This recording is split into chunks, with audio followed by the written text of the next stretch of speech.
Party में आए हैं। कुछ समय उस विट्ठल को भूलकर घर परिवार में ध्यान दे दे तो आपकी बड़ी कृपा होगी। विट्ठल भी तो हमारे परिवार का हिस्सा है। हाँ, तो परिवार के सारे सदस्यों से मिलने का समय बराबर बराबर बांटना चाहिए ना। देखो, इस विट्ठल ने तुम्हें मेरी अर्धांगिनी के रूप में चुना और ये नन्हा बालक भी उसी विट्ठल की ही देन है।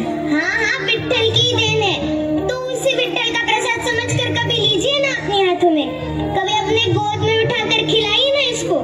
यदि आप सारा लाड़ कर उस विट्ठल पर ही नौछावर कर दोगे तो इस नन्हे विट्ठल के हिस्से में क्या आएगा?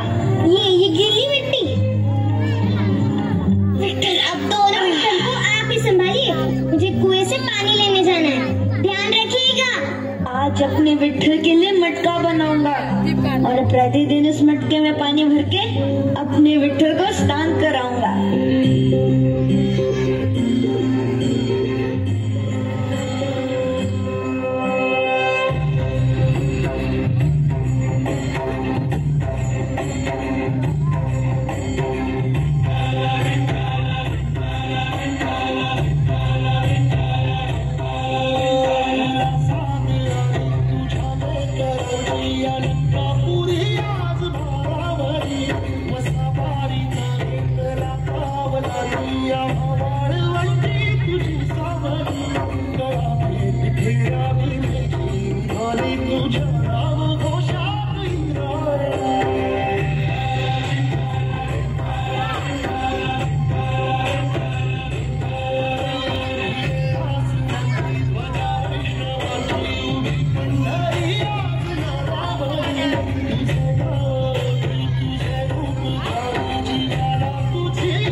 सुंदर बाबू, बाबू,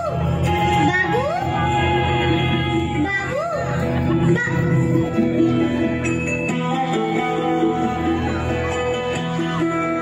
कैसे बिठा तुम?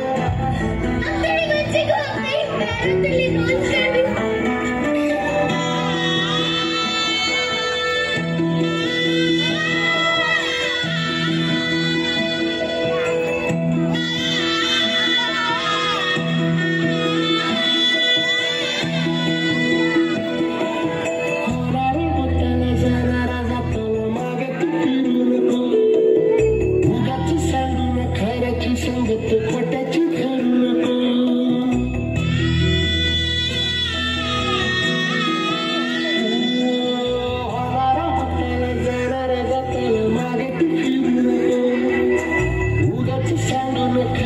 संगत खोटाची खरू नको येईल दिवस तुझा ही माणसा जिगर सोडू नको तुझ्या हाती आहे सारा सर गजल काळजी रे देवा काळजी रे माझा देवा काळजी रे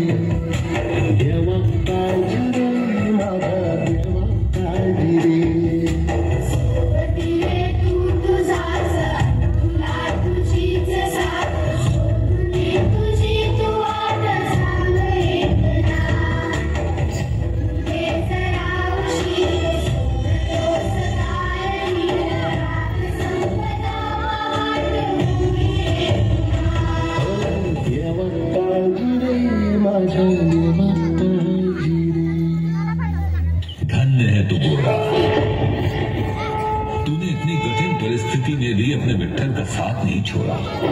तुझ जैसे भक्त पर हमें गर्व है। तुम भी धन्य हो माते, जो अपने पुत्र के लिए भगवान तक से लड़ने को तैयार हो गई।